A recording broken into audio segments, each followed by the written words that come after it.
ज्ञान वैराग्य के बुढ़ापे को दूर करने का, भक्ति देवी के कष्ट की निवृत्ति करने का सर्वोत्तम श्रीमद् भागवत सत्य ज्ञान। नारद जी बोले महाराज मैंने तो बड़ा पाठ किया, बड़े बड़े वेद मंत्रों को गाए, लेकिन कोई असर नहीं हुआ। तो केवल भैया भागवत से क्या होगा? संत वाल्मीकि कहते हैं कि वे वृक्ष है भागवत, कोई पोथी नहीं है, किताब नहीं है, ग्रंथ नहीं है, ये साक्षात वे वृक्ष है, भागवत उसका फल है। और वेद रूपी कल वृक्ष का अमृत में फली तो श्रीमद् भागवत है। संत वाल्मीकि कहते हैं कि आपने कभी बिना वृक्ष के फल होते हुए देखा क्या? अरे जो स्वाद फल में होता है वृक्ष में होता है क्या?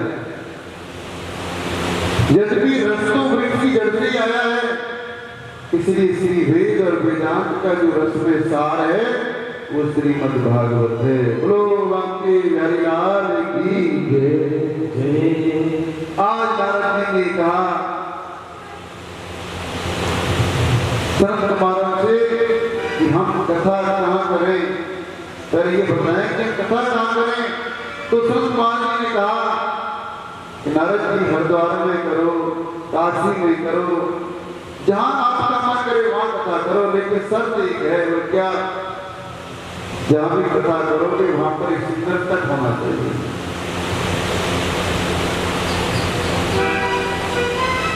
एक वहां पर तट होना चाहिए सुंदर, गंगा जी जैसा तट होना चाहिए। आज नारद जी जो है एक गंगा के किनारे पहुंच गए और वहां पर एक मंच लगाया। व्यास मंच पर चारों भाई संत कुमार आसीन हो गए, क्योंकि भागवत को कराने वाले नारद जी तो व्रत है ना। यदि हम ग्रस्त हैं तो भागवत की कथा पत्नी सही सुननी चाहिए, ऐसा लिखा है। और ये नियम है, जब भी हम कोई धर्म का कार्य करें, भगवान की कथा सुने, तो अकेले नहीं सुननी चाहिए, हमेशा पत्नी को साथ लेकर के सुननी चाहिए। कभी भी कथा श्रवण करो, पूजा में बैठो तो पत्नी को दाईं तरफ बिठाना चाहिए। पत्नी का अधिकार यज्ञ में दाईं तरफ होता है। बोलो जय श्री कृष्ण।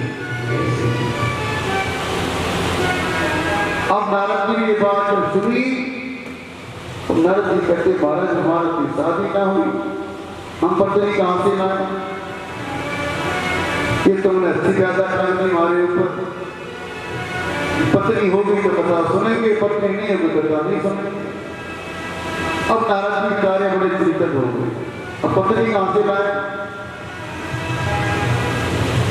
पहले तो किराए पर पत्नी, आज तो किराए पे मिल जाती है। अब नारद जी सोचने लगे कि पत्नी कहां से लाए, लेकिन जब महात्मा जी कथा कराएं और ये कहें कि पत्नी कहां से लाएं, नारद जी तो वहां पर तीन आसन बिठा दिए, एक भक्ति का, एक ज्ञान का, एक वैराग्य का, और कहा कि हे भक्ति माता आप यहाँ आओ, आपके कष्ट की निवृत्ति के लिए हम भागवत कथा सुन रहे हैं। देखिए भक्ति देवी अपने दोनों पुत्रों के साथ आई, जिसका नाम था ज्ञान और वैराग्य। नारद जी बन गए यजमान और मुख्य श्रोता बन करके सामने बैठ गए। तुलसी माता की इस तरह स्थापना की। अब धीरे धीरे वहां पर संतों की भीड़ होने लगी। संत कुमार जी कथा प्रारंभ करने लगे। बड़े आनंद की बात है कि संत महात्मा ज्ञानी मंदिरों का आगमन जब होता है, जहां पर संत इकट्ठे हो जाते हैं तो एक कुंभ जैसा वातावरण बन जाता है। संत कुमार जी भागवत का व्याख्यान करने लगे। भक्ति ज्ञान वैराग्य अपने अपने आसनों पर आसीन हो गए। तो संत कुमार जी महाराज ने बड़ा सुंदर व्याख्यान, बड़ी सुंदर भागवत की महिमा का वर्णन किया। क्या कहा कि कभी भी किसी प्राणी को शास्त्रों के बारे में शंका नहीं करनी चाहिए। कभी शंका मत करो। मन में शंका को बिठाकर रखना बड़ा ही अपराध है। इसलिए मन में शंका आए तो उसे तुरंत नोट करो, और जब कथा विश्राम हो जाए तब आपको उचित लगे तो कुछ लो, ना लगे तो ना कुछ। तो आज संत कुमार जी कथा सुना रहे हैं। भक्ति अपने दोनों पुत्रों के साथ आकर के विराजमान है, लेकिन किसी को दिखाई नहीं देती। नारद जी ने संत कुमार से कहा कि मैं आपसे एक प्रश्न करता हूँ, बोले पूछिए नारद जी। नारद जी ने पूछा, यदि कोई भक्त भागवत श्रवण करके मुक्ति पाता है तो आश्चर्य नहीं, और यदि कोई ज्ञानी पुरुष भागवत सुंदर के मोक्ष को प्राप्त करता है तो आश्चर्य नहीं। तो परंतु क्या महाराज, अगर कोई पापी व्यक्ति जिसने जीवन में पाप किया हो, क्या उसको भी भागवत सुनने से मुक्ति मिलती है क्या? तो संत कुमार जी ने बड़े ही सुंदर शब्दों में व्याख्यान किया। ये मानवा पाप क्रस्तो सर्वदा सदा दुराचार का विमान, क्रोधाग्नि दग्धाग्निशंकामिना समरायज्ञ करो पुनन्तुते। आज कुमार ने बड़े सुंदर शब्दों में इसका व्याख्यान किया कि जिस मनुष्य ने जीवन में कभी संकल्प नहीं किया, जिसने कभी दान नहीं किया, जो हमेशा क्रोध रूपी अग्नि में जलता रहा, ऐसे दुराचारी पापी व्यक्ति भी किसी के द्वारा 7 दिन तक यदि भागवत कथा श्रवण करें तो संत कुमार जी कहते हैं, मैं निश्चित रूप से कह सकता हूं ऐसे व्यक्ति के जीवन में परिवर्तन आ जाएगा। बोलो जय जय श्री कृष्ण। आज नारद जी बोले, महाराज ये आपने अच्छी बात बताई कि पापी व्यक्ति को भी मुक्ति मिल सकती है। तो संत महाराज ने एक नहीं कम से कम 4-5 बताए। बोले भैया, आजा में नाम का ब्राह्मण तक कितने पाप किए, बताओ मुक्ति मिली कि नहीं मिली? मिली ना मुक्ति? ऐसे हमें कई नाम गिनवाए कि इतने पाप थे, इतने पाप किए जीवन में, लेकिन केवल एक नारायण का नाम लेकर के उनको मुक्ति मिल गई। बोलो जय जय श्री कृष्ण। जय जय श्री। आज नारद जी को संत कुमारों ने एक सुंदर कथा सुनाई, और उस कथा का वर्णन करते हैं नारद कैसे कैसे प्रेत आत्मा व्यक्ति भी भागवत को सुनकर के मोक्ष प्राप्त करते हैं।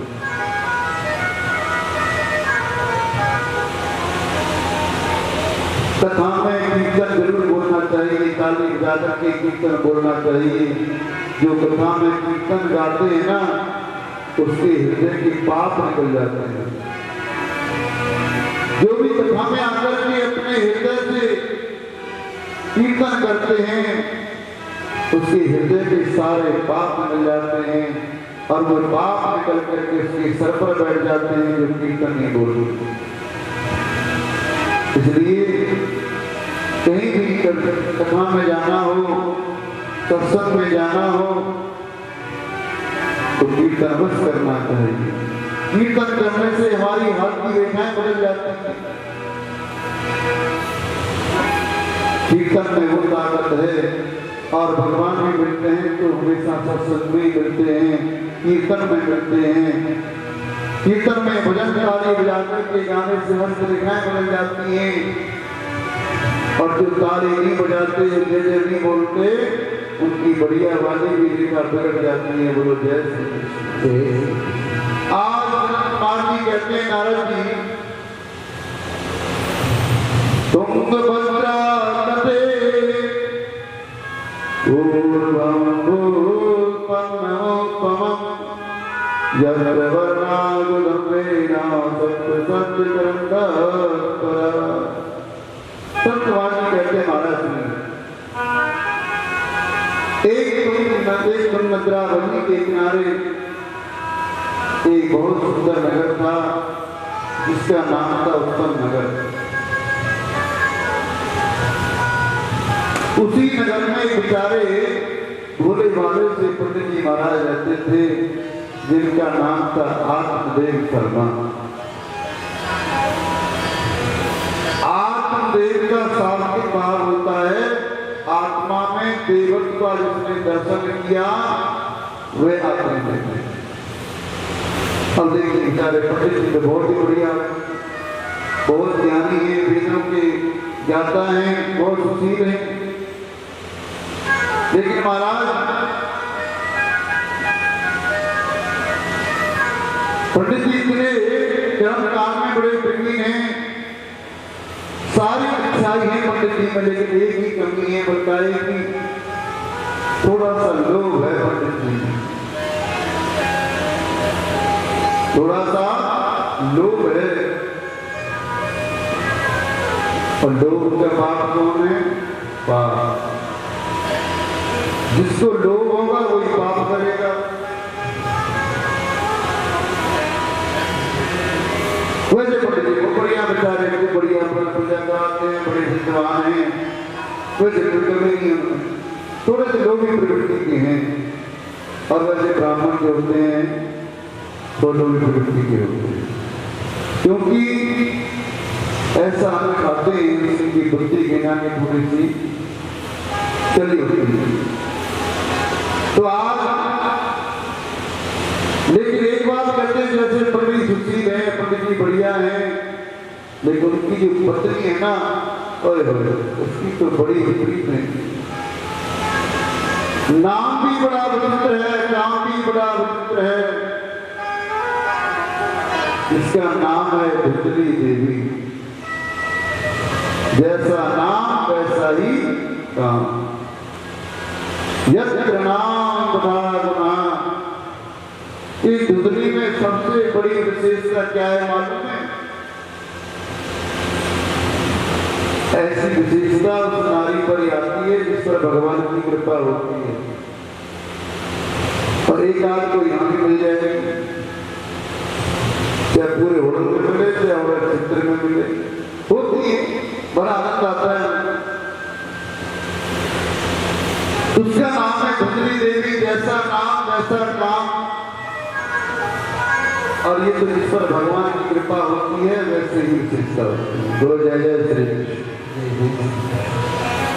अब देखिए हमारे धुंधली देवी का राज करता है, और राज भी कैसा मालूम है? जब तक दिन में एक काल से लड़ाई ना करते तब तक आनंद नहीं आता। जब तक दो चारों की निंदा ना करते तब तक आनंद नहीं आता। ऐसा काम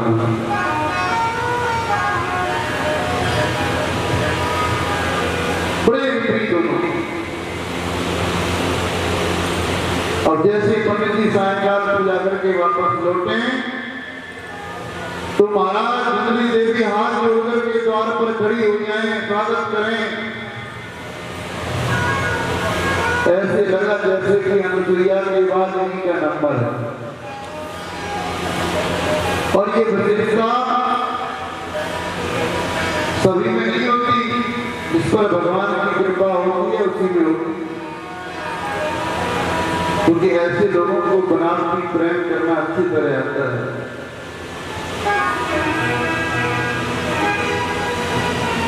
इसलिए कहते हैं कि हमारे परमात्मा को बनावटी प्रेम अच्छा नहीं लगता। परमात्मा कहते हैं कि निर्मल मन जन सो मोहि पावा मोहि कपट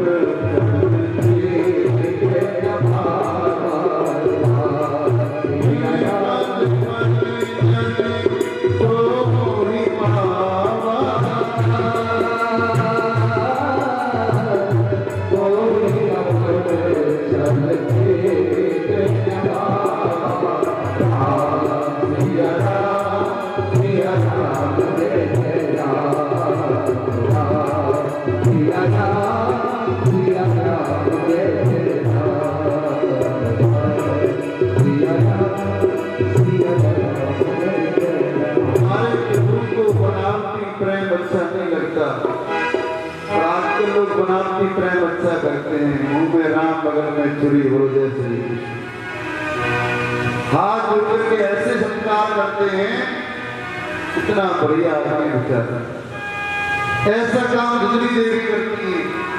शाम को पति जब आते हैं तो गेट पे खड़े होकर के उनको प्रणाम करके अंदर ले जाती हैं, सबसे पहले पानी देती हैं, चाय वाय के पूछती हैं, इतना स्वागत करती है महाराज, कोई कह नहीं सकता कि मेरी देवी ऐसी होगी।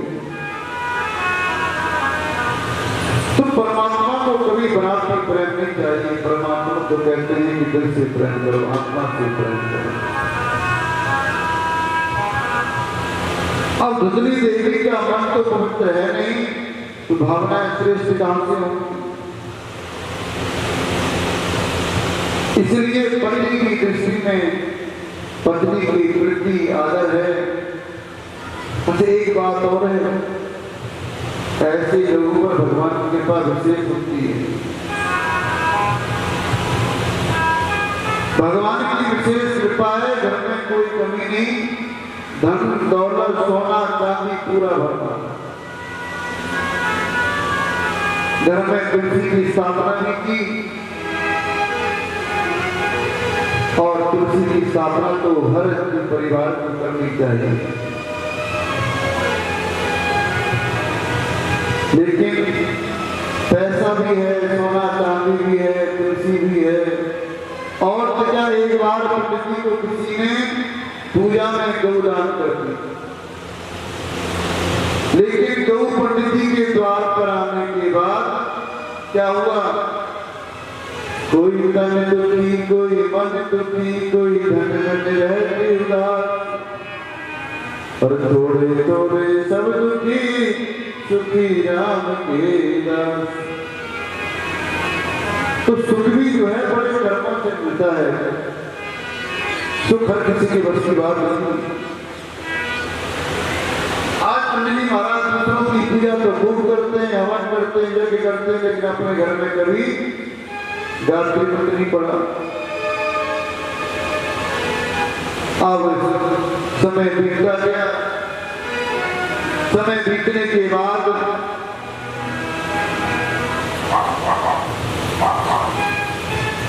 शादी के काफी दिन हो गए, जब माता को भी आए काफी दिन हो गए, तो मोहल्ले वाले इतने अच्छे लोग होते हैं बेचारे, छोड़ करिए किसी को।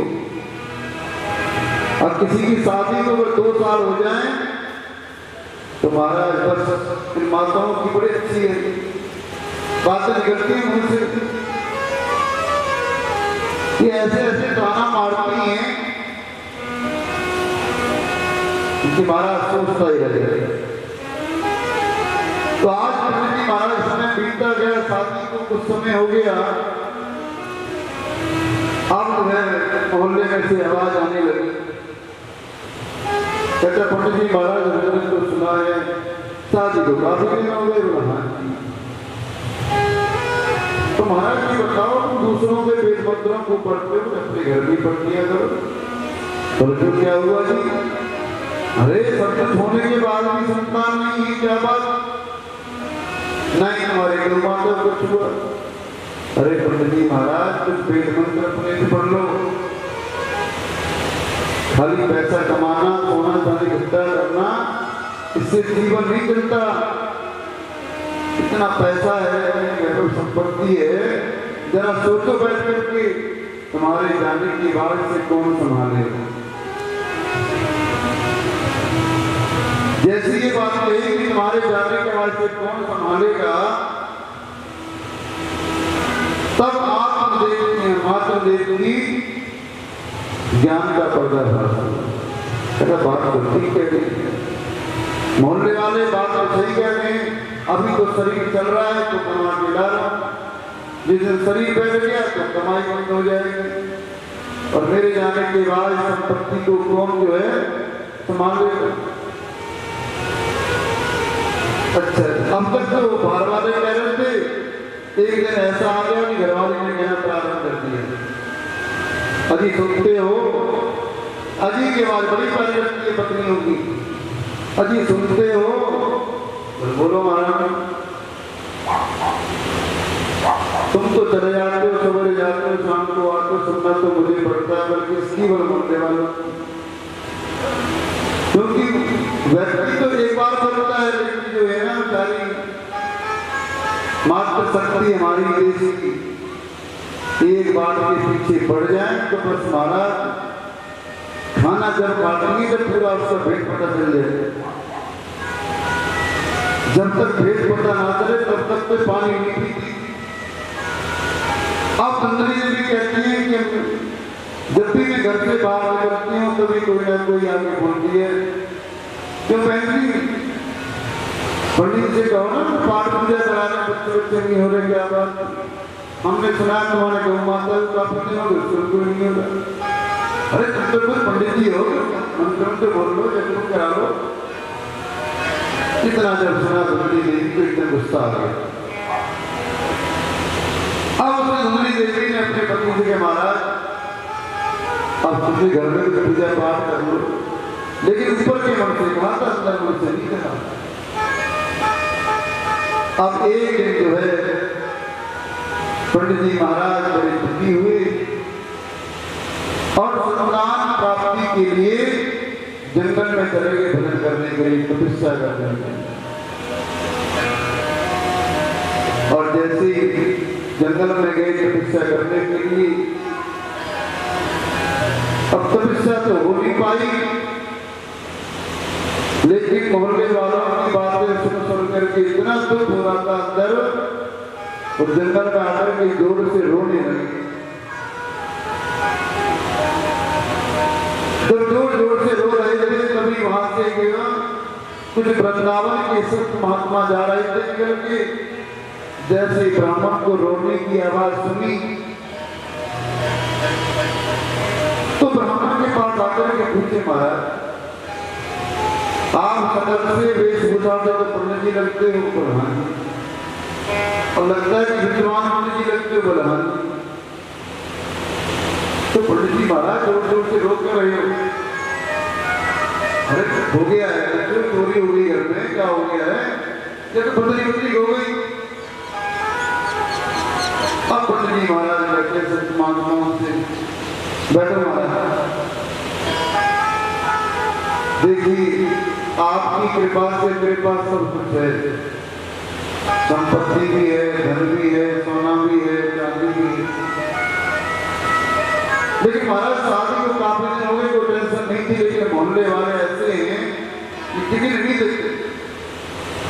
अच्छा क्या हुआ महाराज, संतान नहीं है, और जो हमारी गाय थी गाय में कोई बच्चा नहीं हुआ। दूसरा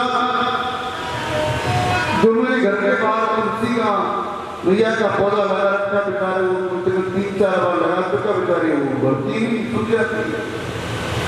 अब ये बताओ कैसे मेरे से कौन से पाप हो गए, किन पापों के कारण मैं आज ये सब देख रहा हूँ, घर में संतान नहीं है, गाय को बच्चा नहीं है, तुलसी जो का सब जाती है। जोर जोर से रोने लगा पंडित जी महाराज, और एक ही कहता है मुसलमानों से कि महाराज मैंने तो सुना है संतों की कृपा तो भगवान से ऊंची होती है, संतों की कृपा है भगवान से ऊंची होती है, संत चाहे तो हर किसी का जीवन बदल सकते हैं। अब जैसे ब्राह्मण जोर जोर से रोने लगा, संतान चाहिए महाराज को ऐसा वर दे दो, ऐसा आशीर्वाद दे के जाओ कि संतान हो जाए। तुरंत एक महात्मा ने उसकी मस्तक की रेखा को पढ़ा और रेखा पढ़ने के बाद तुरंत कह दिया, अरे पंडित जी महाराज ऐसी बातें करते हो, अरे तुम्हारा तो एक जन्म नहीं 7 जन्म तक कोई संतान नहीं है। जब इतनी बात महात्मा जी ने कही तो पंडित जी महाराज को गुस्सा क्रोध आ गया और एक ईंट का रोड़ा लेकर के संत को मारने लगे। और जैसे संत को मारने के लिए ईंट उठाई, दूसरे संत ने बड़े प्यार से कार्य लगे, तो पंडित जी महाराज गुस्सा क्यों करते हो? अरे मानते हैं कि ब्राह्मण जो है परशुराम का स्वरूप होता है, अब इसका मतलब ये तो नहीं कि आप हर किसी को मान सकते हो। दूसरे संत ने पंडित जी को सुनाया और उसने प्यार से कहा कि तुम्हारी किस्मत में नहीं है तो क्यों उसको जन्म में आकर के संतान चाहिए? अरे जिनके हैं जाके उनके जाके पूछो ना कितने सुखी हैं, जिनके हैं उनके जाके पूछो कितने सुखी हैं। संतान उन्तान छोड़ो, भगवान का भजन करो, भगवान का नाम लो, कुछ रखा इसमें। और वैसे भी समझो संतान जो होती है भगवान की कृपा से नहीं होती। ये माता बहन गलत नहीं, माता बड़े बच्चा देखती है मंदिरों में जाकर के, वैष्णव देवी, गोवर्धन, वृंदावन, कैला देवी, कहाँ जाकर के पुण्य मांगती है। एक बात कहना चाहता हूँ मैं आपसे, भगवान न कभी कोई संतान देता है न भगवान संतान देता है। ये सब हमारे कर्म हैं, ये सब हमारे कर्म हैं। ऐसा कहीं संतों ने कहा है कि संतों की प्राप्ति के आशीर्वाद अगर मिलता है तो पितरों से मिलता है। जिस घर में पितृदोष होगा उस घर में संतान या तो समय से होगी और हो भी जाए गलती से तो वो ठीक नहीं होगी। जिस घर की संतान बिगड़ जाए, ये सोच लो कि हमारे घर के समस्त पुत्र जो रूठे हुए, बच्चे उसी के बिगड़ते हैं जिसके घर की संतान, जिसके पुत्र खराब होते हैं। संतान लेट होने का कारण है इसे लेके अमावस्या तक अपने पितरों को पीपल पर बांध करके 2 नारियल, एक पुरुष के नाम का, एक स्त्री के नाम का, एकादशी को पीपल पर जाकर के रखे और एकादशी से लेकर के अमावस्या तक दूध से स्नान कराए। मैं गारंटी से कहता हूँ कि संतान की प्राप्ति हो जाएगी। बोलो जय श्री कृष्ण। संतान की प्राप्ति का सबसे साधन है कि एकादशी से लेकर अमावस्या तक 2 नारियल पीपल पर बांध दो और 5 दिन डेली उनको कच्चे दूध से स्नान कराओ और अमावस्या वाले दिन उन दोनों नारियलों को जो एक पुरुष के रूप में, एक स्त्री के रूप में, उसको घर ला करके उनको आराम से स्नान कराओ, पूजन करो, उसके बाद उनको भोजन कराओ। और उनको भोजन कराने का मतलब है कि सामने एक ब्राह्मण और एक ब्राह्मणी जोड़े से साथ भोजन करो और भोजन कराने के बाद उन दोनों को जो है कुछ दक्षिणा देकर के, वस्त्र देकर के विदा करो और सूर्य अस्त होने से पहले दोनों नारियलों को थोड़ा सा मीठा, थोड़े से कुछ पैसे देकर के किसी जमुना जी में जाकर के प्रभा कर दो, अपने पितरों को जो है विदा कर दो। ऐसा करने से जिसको संतान नहीं होती, संतान की प्राप्ति हो जाती है। सबसे साधना मंत्र है। बोलो जय श्री कृष्ण। ये माताएं कर भटकती है ना, कभी गोवर्धन जी बोल के आएंगे, महाराज सुनता मेरे पोता मेरे गोवर्धन आओ क्या भला हो, घर में बेचारे पुत्र टके रहते हैं इस दीवार पे, उनको कभी याद नहीं करते। मैं देखता हूँ कई घरों में इतनी इतनी मिट्टी जमी होती है पुत्रों की फोटो पे, कभी कपड़ा सर नहीं मारते पुत्रों के ऊपर, और भगवान को छप्पन भोग लगाते हो। अरे भगवान पुत्रों को याद कर लो। अरे भगवान के लिए तो सब अपने हैं, लेकिन पुत्र आपके लिए अपने हैं। अपने पितरों की तो आप स्वयं पूजा करोगे, स्वयं ध्यान करोगे, स्वयं याद करोगे। इसलिए भगवान कहते हैं, मैं नहीं कहता कि सर्व कृपा भगवान की होती है और पितृ कृपा तो उसी की होती है। आप देखिए एक साल में कितने द्वार आते हैं, एक साल में कितने द्वार आते हैं बताओ? रामनवमी, जन्माष्टमी, नवरात्रि, और हमारे हिंदुओं को जरूरी त्योहार होते हैं। कभी भगवान के होते हैं, कभी घर परिवार के होते हैं। आज क्या है, बच्चे का बर्थडे है, अच्छा तो कहाँ प्रोग्राम बनाया? अजी कहाँ जाना? बस कहीं है ना, सामने होटल है, कहीं जाना बच्चों को लेके। अच्छा चलो बढ़िया है। और 4 दिन बाद आके पितरों की तिथि। आज क्या है जी? दादाजी की पुण्यतिथि है हमारा। अच्छा तो आज कौन से रेस्टोरेंट में जा रहे हो? नहीं महाराज घर पे इसलिए बना लेंगे, भगवान का भोग लगा देंगे, बस हो गई, तेरा भला हो। पत्नी के लिए रेस्टोरेंट और पितरों के लिए सिर्फ चावलों की खीर। अरे पितरों के लिए अच्छा भोजन बनाओ, कौन मना करता है? 10-5 ब्राह्मण भोजन कराओ, उनको वस्त्र दो, दक्षिणा दो, दान दो। ऐसा नहीं करते, ये आज के मानव का स्वभाव है। इसलिए आज पंडित जी महाराज आत्मदेव शर्मा बड़े दुखी हैं। जैसे संत ने कहा कि तुम्हारे एक जन्म नहीं 7 जन्म तक संतान। अब पंडित जी महाराज तो उनको नीट मारने की दौड़ पड़ी। दूसरे संत ने सोचा कि संतों का काम है बिगड़े को सुधारना, और संतों को लग गया कि ब्राह्मण परशुराम का स्वरूप होता है।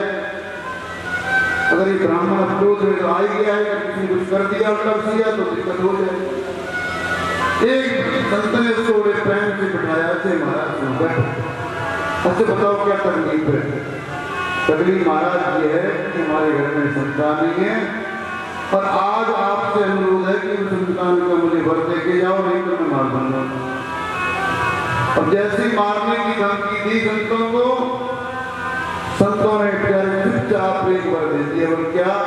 अपनी झोली में 2 फल निकाले और 2 फल निकाल के कहा, अच्छा पंडित जी महाराज एक काम करना, बना घर जाकर के ना मीनार से साफ करके उसको अपनी पत्नी को खिला दें,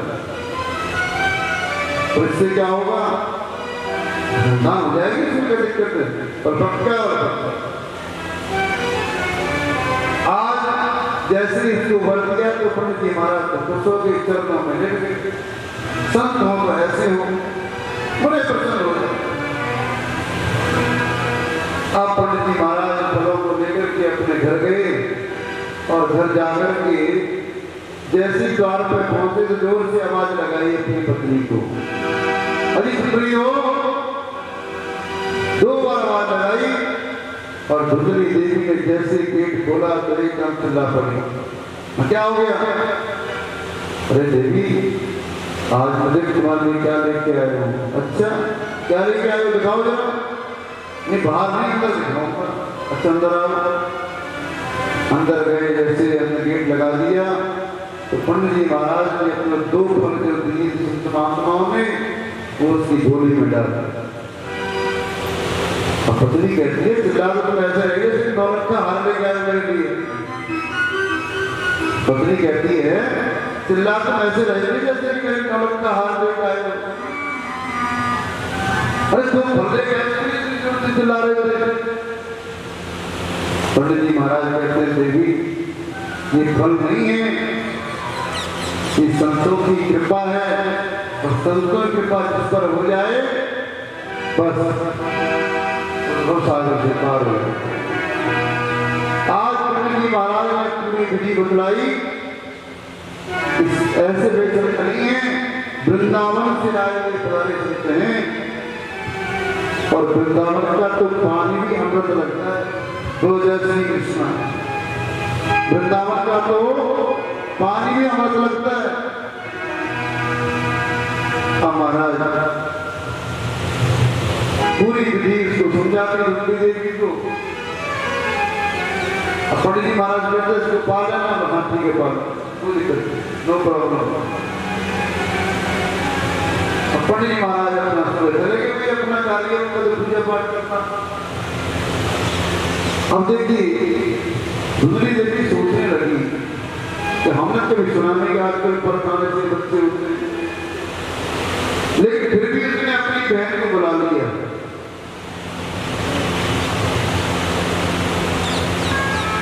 स्त्री कभी भी अपने किसी विश्वास नहीं करती, केवल अपनी बहन पर विश्वास करती।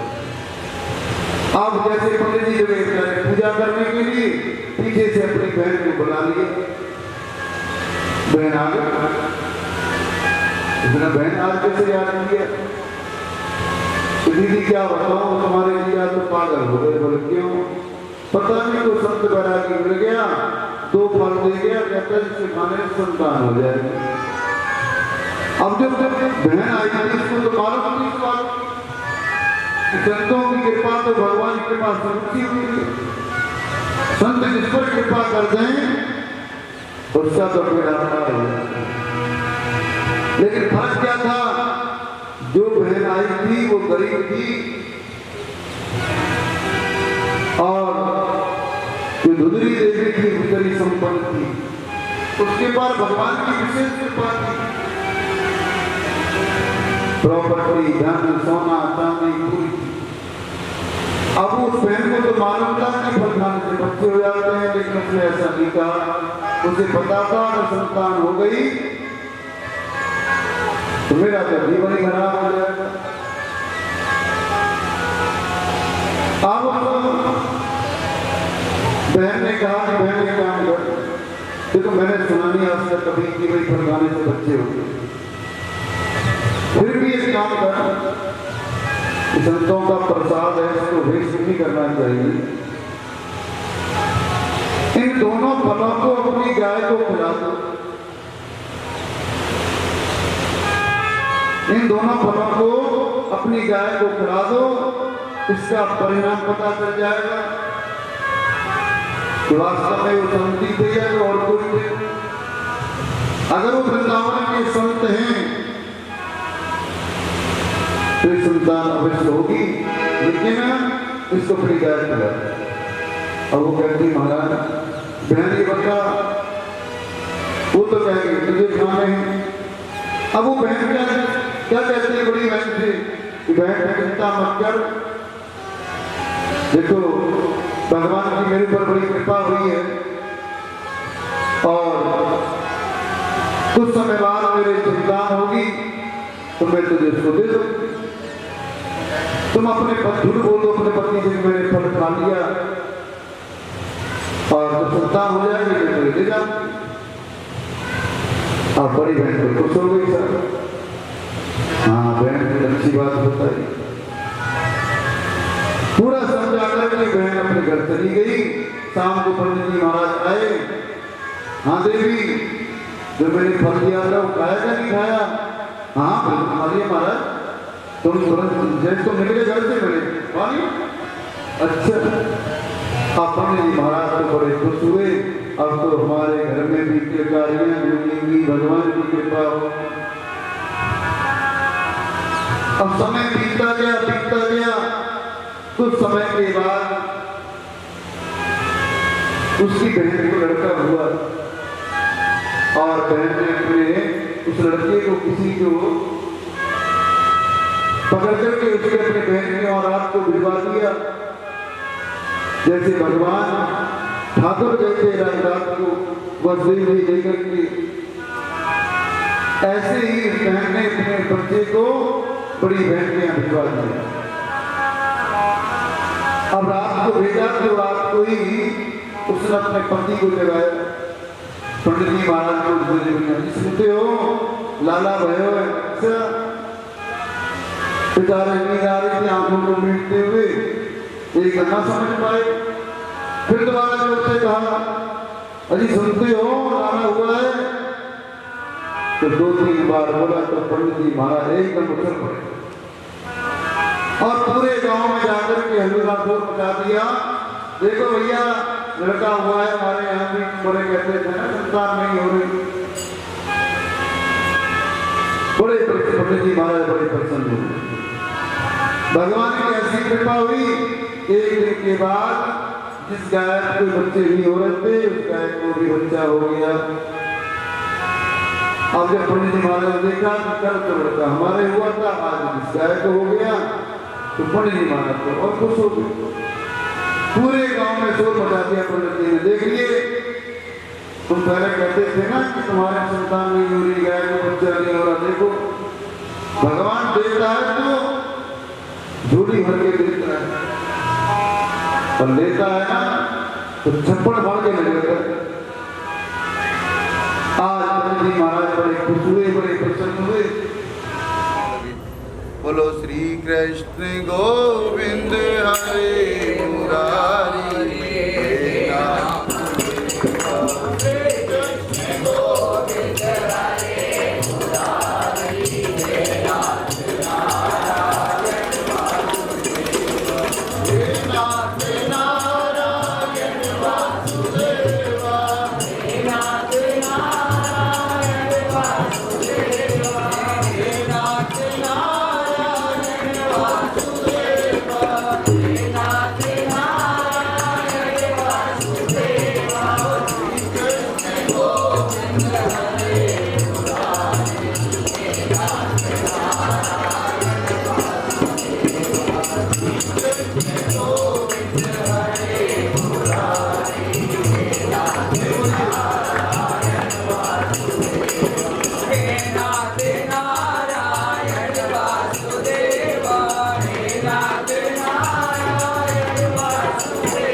Radhe Krishna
और गौ माता ने भेजना कीजिए। समय पिता दोनों का नामकरण किया। जब पंडित जी महाराज नाम रख रहे थे, पहले पूजा हवन किया, उसके बाद जैसे नाम रखने का समय आया तो वो धुंधली देवी बड़ी प्रेम से कहने लगी, पंडित जी महाराज इसका नाम तो मैं रखूंगी, क्योंकि 9 महीने से कष्ट तो मैं नहीं पाया। पंडित जी महाराज कहते कोई बात नहीं, आप रख लीजिए, क्या फर्क पड़ता है। और वैसे भी माँ को ही बेटे का नाम रखना चाहिए, क्योंकि पहले गुरु माँ होती है। गुरु ब्रह्मा गुरु विष्णु गुरु देवो महेश्वरा। आज कलयुग में सबसे पहले गुरु है तो वो माँ है। गुरु ब्रह्मा गुरु विष्णु गुरु देवो। जो काम ब्रह्मा जी करते हैं वही काम आज की माता करती है। जो काम विष्णु जी करते हैं वो काम माता करती है, और जो काम महेश करते हैं वही काम माता करती है। आज किसी पिता के पास समय नहीं है जिसको ये पता हो कि मेरे बच्चे कौन सी क्लास में पढ़ते हैं। आज के पिता के पास तो केवल 2 ही काम है, बस कमाना। सुबह उठे तो पैसा, रात को सोए तो पैसा। उस विचार को ये नहीं पता आज के मानव को मेरे बच्चे कौन सी क्लास में पढ़ते हैं, कितने बजे ट्यूशन जाते हैं। इसलिए सबसे पहले गुरु बताइए माता। और वैसे भी माता गुरु इसलिए है, कहते हैं कि बाबा बाबा सब कहें पर मैया कहे न कोई, और यह बाबा के दरबार में मैया चाहे सो। इन माताओं की कृपा है।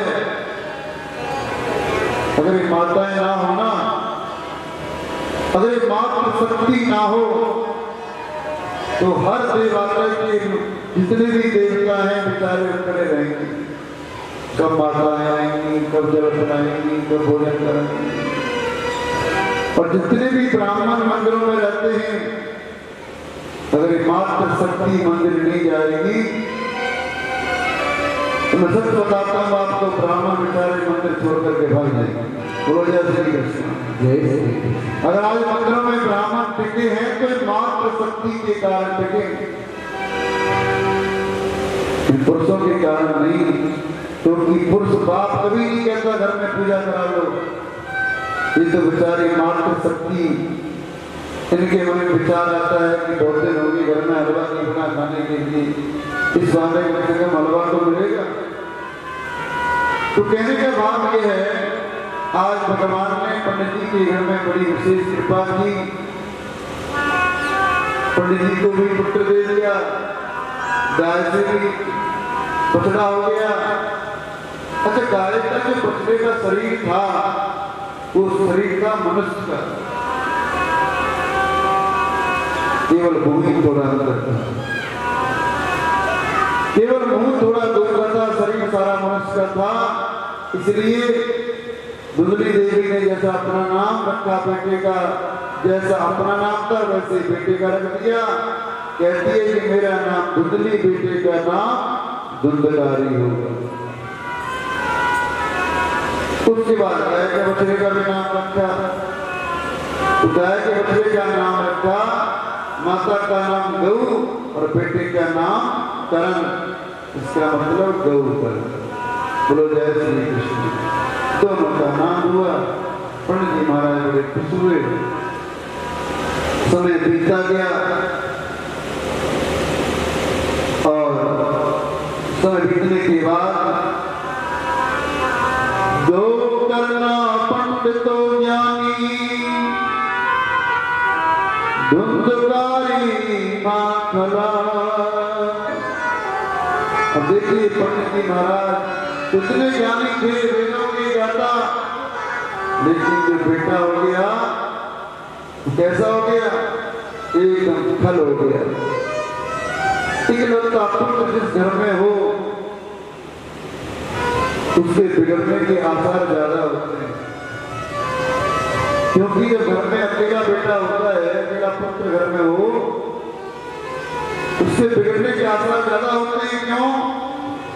क्योंकि माताएं बड़ी प्यार करती हैं बच्चों से।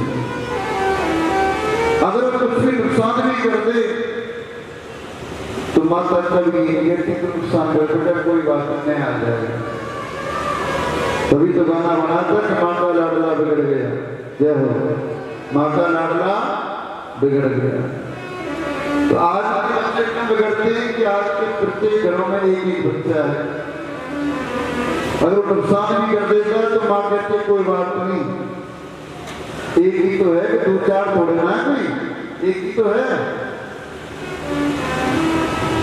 इतना पैसा दिया भगवान ने, इतना कुछ सुख दिया, ठीक कोई बात नहीं। अब एक दिन क्या हुआ, धीरे धीरे जो है धुंधकारी बड़ा होने लगा। बचपन में गोली खेलने लगा, कंचे खेलने लगा, ताश खेलने लगा और गोली से खेलते खेलते ताश पर आ गया तो ताश खेलते खेलते उसमें थोड़ा सा पैसा भी लगाने लगा। उसे कहते हैं जुआ। क्या कहते हैं? जुआ। थोड़ा थोड़ा पैसा लगाना। आज बच्चे कहते हैं ना शर्त लगी 20 रुपए की, चल हमारी तेरी कोई बात नहीं। शर्त शुरुआत होती है 10 रुपए से और पहुंच जाती है 1 करोड़ पर। आज यहाँ पर भी यही हाल हुआ। तो ताश खेलने लगा, उसमें थोड़ा पैसा लगाने लगा। कभी तो घर में थी नहीं, अब वो पैसे को जुए में हारने लगा। अच्छा, माँ बड़ी प्रेम करती है तो माँ से पैसा मांगता था, पिता से कभी पैसा नहीं मांगता था।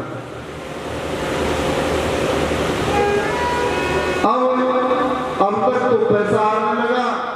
जब घर का पैसा खत्म होने लगा, जब माँ को पता लगा घर में तो कम से कम 50 करोड़ था, एक तो अब करते करते करते तो 10 करोड़ रह गया। अब वो डरने लगी कि ऐसा ना हो कि मेरे पति को पता लग गया तो उसे भी कहांगे अपना पैसा। भैया आराम से, आराम से भैया, आराम से पंडित जी महाराज। तो अब जो है माँ ने उसको पैसा देने से मना कर दिया। जब मना कर दिया तो सोना चांदी लेने लगा। जब माँ ने मना करा तो सोना चांदी चुराने लगा और सोना चांदी भी हारने लगा। तब थोड़ी माँ ने शक्ति से बोलना प्रारंभ किया, नहीं बेटा तू ऐसा नहीं कर सकता। परिणाम ये हुआ कि घर में जितना भी सोना चांदी था सब जुए में हारने लगा। अब घर में कुछ बचा नहीं तो उसने चोरी करना शुरू कर दिया। चोरी में कई बार पकड़ा गया, चोरी में कई बार पकड़ा गया तो पीना शुरू कर दिया। मतलब यानी कि बिगड़ना आरंभ हो गया। रात्रि को 2-2 बजे काली पट्टी मस्तक पर बांधकर जाता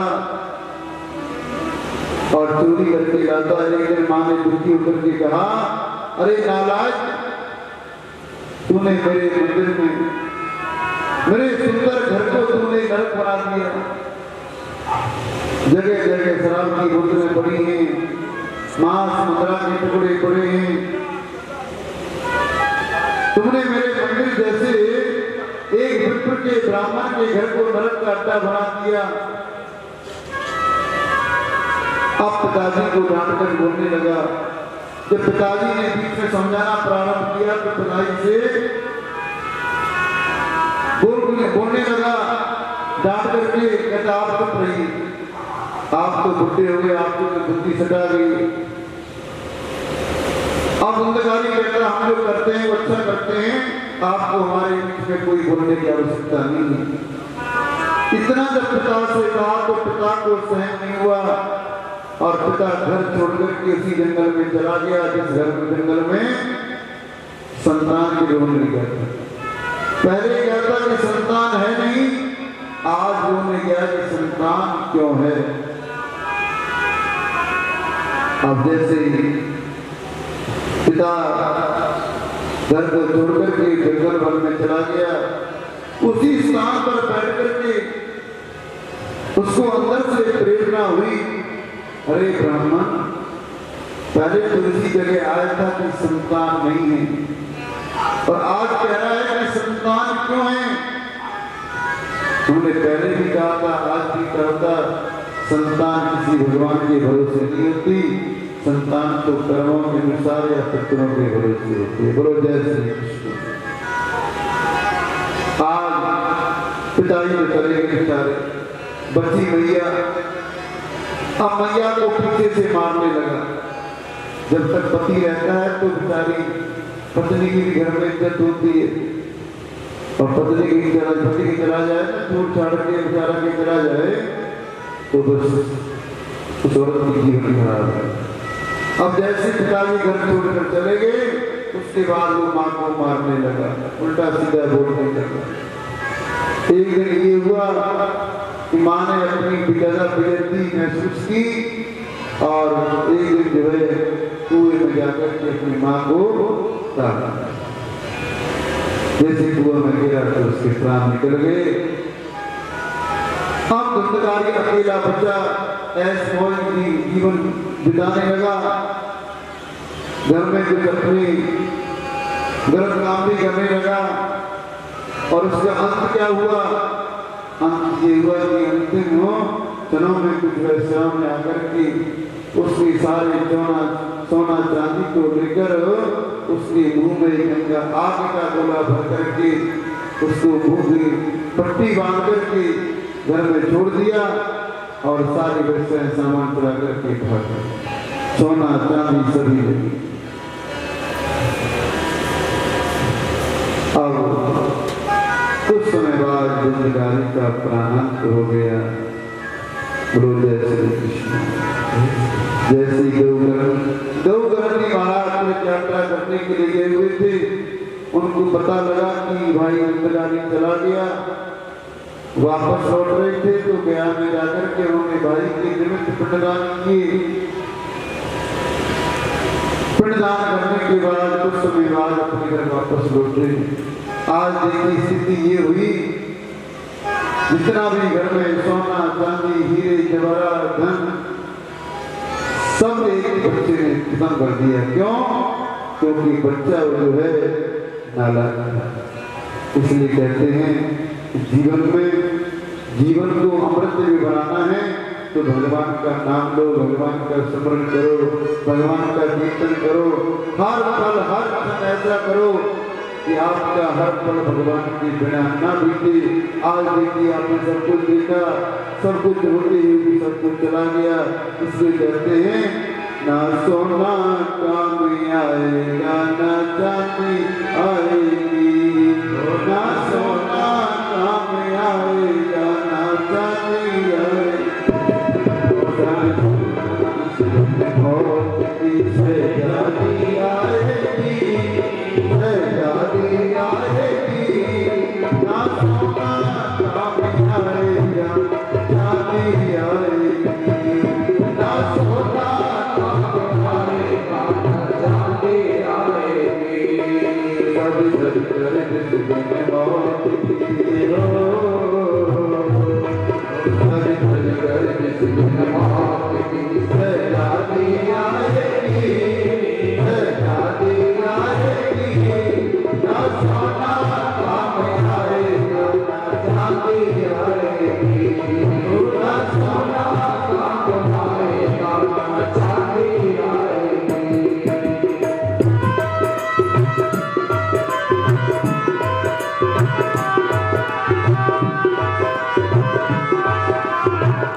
Oh,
की भगवान की कृपा। जिस स्थान पर पंडित जी महाराज संतान का वर लेने आए थे और इस स्थान पर रो रहे हैं। पहले तो तमन्ना की संतान नहीं है और कहते हैं संतान क्यों है। आज जैसे ही गौकर को पता लगा कि भाई जिम्मेदारी चला गया, गया में जाकर के पिंडदान किए, वहां से अपने घर वापस आया। जैसे घर में प्रवेश किया तो भूत प्रेतों जैसी आवाज आने लगी।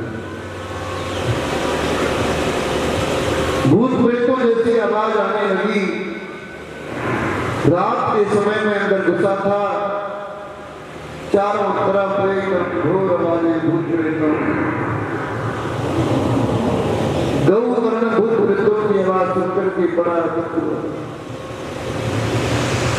न जाने इसमें घर में भूत प्रेत की बाधा कहां से आ गई। रात भर गौवर्ण सोया नहीं और सुबह उठा।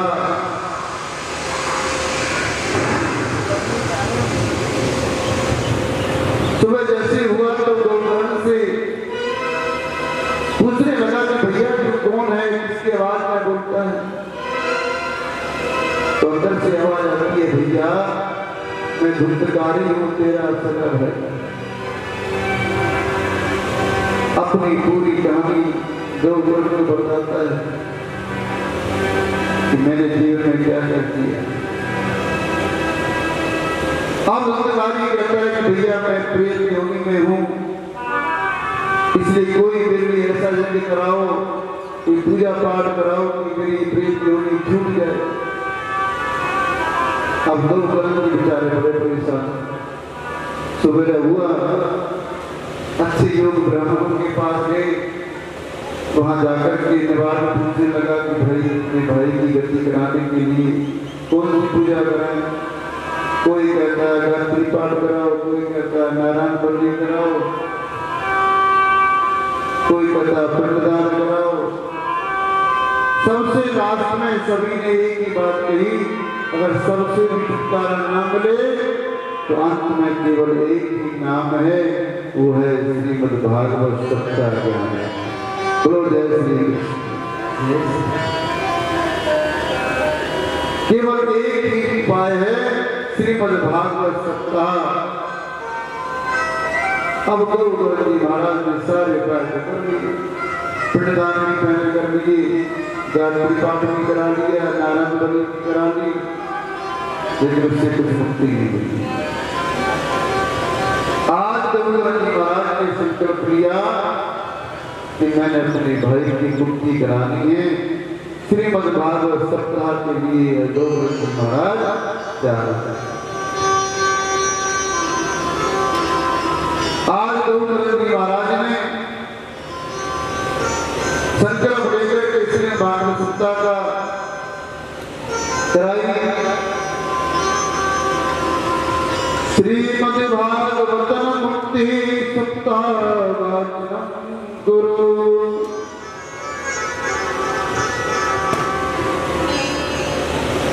अब सप्ताह जब शुरू हुई तो गौवर्ण जी के मन में विचार आया, मैं सप्ताह तो कराऊंगा, भागवत तो कराऊंगा।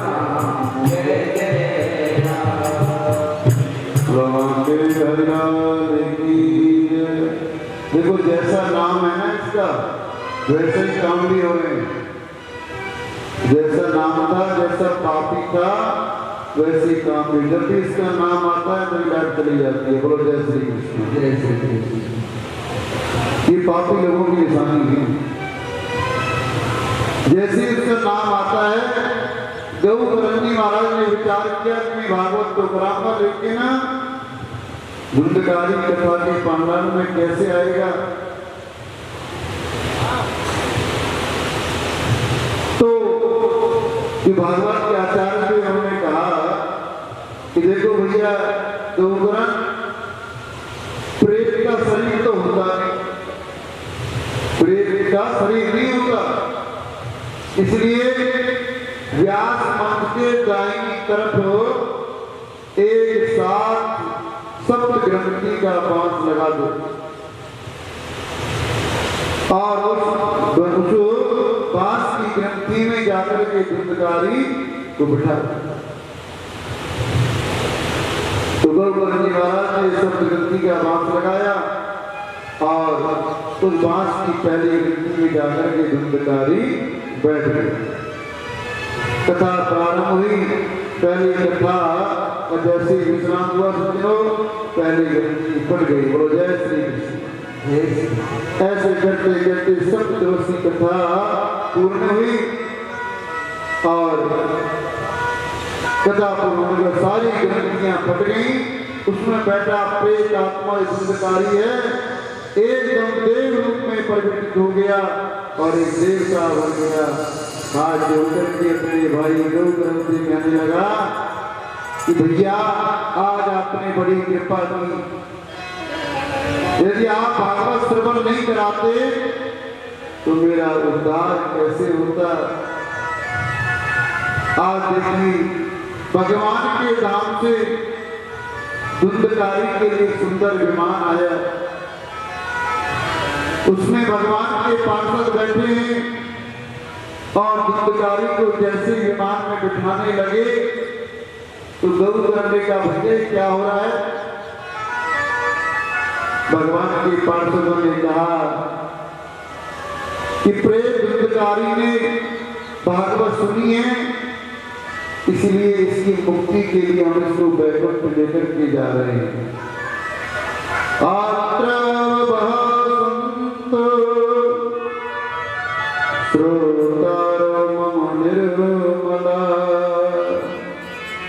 तो गौकर्ण जी महाराज कहते हैं भैया कथा तो सबने सुनी है, कथा तो सबने सुनी है, बड़े प्रेम से सुनी है और बड़े नियम से सुनी है। तो एक विमान ही तो आया, विमान तो बहुत सारे आने लिए थे। कथा तो हजारों लोगों ने सुनी, सैकड़ों लोगों ने सुनी, लेकिन मुक्ति की वो धुंधकारी ऐसा जब गौकर्ण ने कहा तो प्रभु के पार्षदों ने कहा कि कथा के श्रवण की, कथा के फल में भेद होता है। जब कहीं भी कथा होती है तो उसके श्रोता 3 प्रकार के होते हैं। एक होता है श्रोता, दूसरा होता है श्रोता और तीसरा होता है श्रोता। श्रोता श्रेष्ठ कौन है? जो कथा में एकाग्र गमन होकर के कथा श्रवण करे, क्योंकि श्रवण के समय अपने चित्त की एकाग्रता होनी चाहिए। कभी मन को इधर उधर नहीं भटकाना चाहिए, बीच में बोलना नहीं चाहिए। ये तो श्रोता के लक्षण है। एक होता है श्रोता, जिस बारी बैठता है कथा में बैठने के बाद सोचेंगे हाँ ठीक है महाराज। उनके पास केवल एक ही काम होता है श्रोता के पास, मंडप में आएंगे, बैठ जाएंगे, चारों तरफ देखते रहेंगे और बस क्या लेंगे, वैसे सब ठीक ठाक है, थोड़ा सा पोर टेढ़ा हो गया, वैसे बढ़िया किया, लेकिन थोड़ा सा ना मंच छोटा बनाया, थोड़ा बड़ा होना चाहिए। उनके पास केवल एक ही काम है, दूसरे के कार्य में कमी निकालना। इसको कहते हैं श्रोता।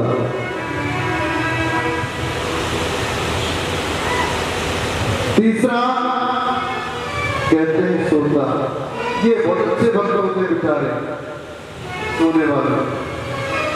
ये तो बेचारे घर से सोच कर आते हैं, घर में तो बहुत सोने नहीं देती, चलो कथा में चल करके 4 घंटे आराम से सोएंगे। बोलो जय श्री कृष्ण। कुछ माताएं तो घर से आती इसलिए कथा में, घर पर तो बेचारे बहुत सोने नहीं देती।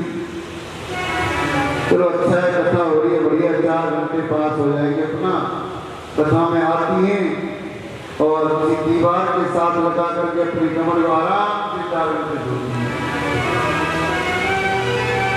जब कथा की आरती होने की तैयारी होती है तो कच्चे कथा हो गई, अरे भैया तुम कहाँ, अरे बड़ी अच्छी कथा लगी हमें तो साहब, हमें तो नींद आ गई, निद्रा देवी आकर के परेशान कर दिया। बोलो जय श्री कृष्ण। तो फिर माताओं का स्वभाव होता है, वो माताएं बड़ी भाग्यशाली होती है जिनको नींद आ रही है। आजकल तो नींद भी नहीं आती, न जाने दो तीन गोली खानी पड़ती है नींद के लिए, तब जाकर के नींद आती है। जो माताएं आकर के सोती हैं वो बहुत भाग्यशाली ऐसे होते हैं सोता। लेकिन भगवान कभी श्रोता को ही मिलते हैं, केवल ना श्रोता को मिलते हैं ना सोते को मिलते हैं। जो सोवत है सो खोवत है, जो जागत है सो पावत है। भगवान केवल श्रोता को मिलते हैं जो एकाग्र चित्त से आकर के कथा सुने, भगवान की ओर उसी प्राप्त होते हैं। बोलो जय श्री कृष्ण।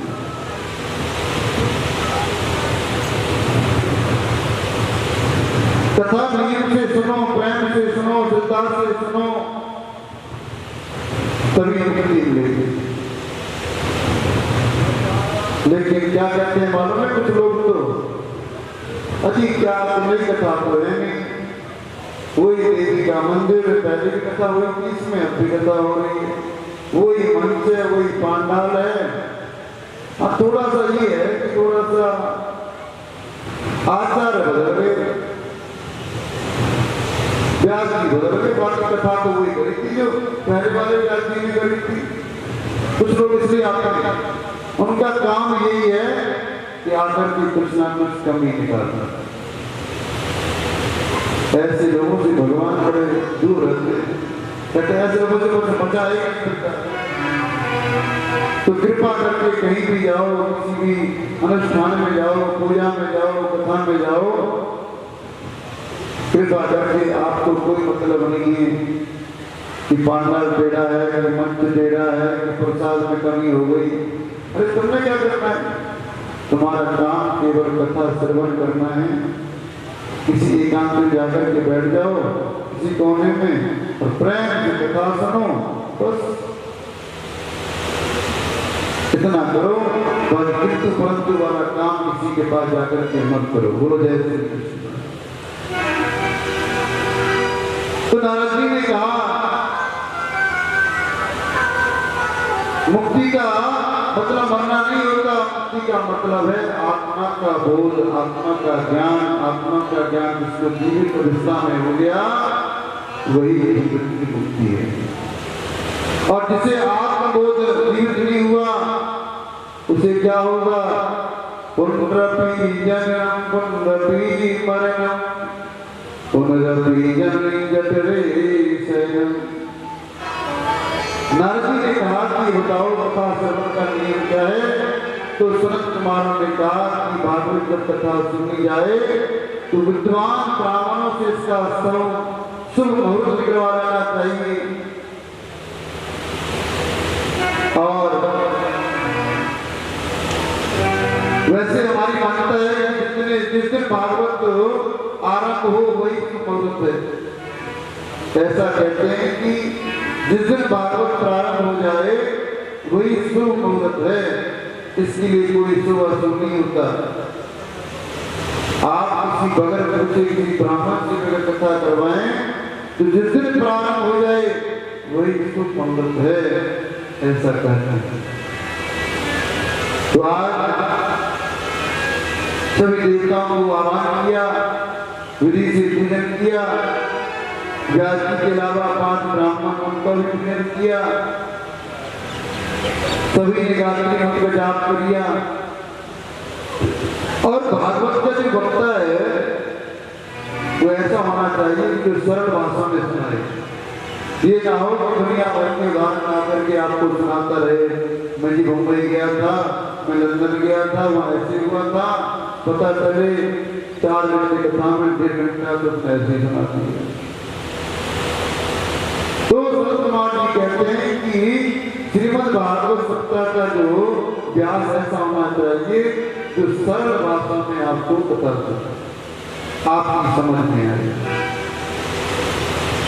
और कथा में जितने भी उत्सव आए, जितने भी उत्सव आए बीच बीच में, उनको बड़े प्रेम से श्रद्धा से मनाना चाहिए। और जब भी उत्सव आए एक काम जरूर करना चाहिए, हर उत्सव के अंदर हर कीर्तन में थोड़ी सी ताली बजानी चाहिए। जो व्यक्ति ताली बजाने में कंजूसी करते हैं, भगवान उसकी भारत की रेखाओं को बदल देते हैं। इसलिए भागवत की कथा एक आसन पर पालकी से बैठकर के श्रवण करनी चाहिए। और भागवत को सुनते समय यदि किसी के शरीर में कोई तकलीफ है तो कुर्सी पर बैठकर भी कथा सुनी जा सकती है, ऐसा लिखा है। ज्यादा ही प्रॉब्लम है किसी को तो पलंग पर लेकर के कथा सुन सकते हैं। लेकिन जब शरीर में कोई भी व्याधि ना हो, कोई दुख तकलीफ ना हो, तो एक आसन पर बैठकर के कथा श्रवण करनी चाहिए। और जब कथा प्रारंभ करें तो उसके नियम भी हैं। जिन माताओं बहनों ने जिन्होंने आकर के कलश को उठाया, तो सातों दिन एक आसन पर बैठकर के कथा श्रवण करें, ऐसा कहा है। और यहां तक कहते हैं कि जो भी कथा संकल्प लेकर के सुने, जिन्होंने गोला रखा है भगवान के सामने, वो एक आसन कथा सुने। उसके भी नियम ये है कि कोशिश करें कि व्रत रहकर के कथा सुने। पहले समय में व्रत कथा सुनते थे, अब आजकल समय ये हो गया कि खान पान ऐसा है कि बस थोड़ा सा अगर व्रत रहे तो तकलीफ हो जाती है। आजकल की बीमारी आ गई है, ऐसे बोलते हैं एसिडिटी, जरा सा कुछ पकवान खा लो तो गैस बन जाती है। इसलिए भगवान कहते हैं कि थोड़ा काम नहीं करके खा सकते हो, उसमें कोई बुराई नहीं, लेकिन इतना ग्रहण करो कि कल कथा में आकर के बैठ जाए, इतना भी ग्रहण ना करो कि कथा में बैठना ही ना जाए। बोलो जय श्री कृष्ण।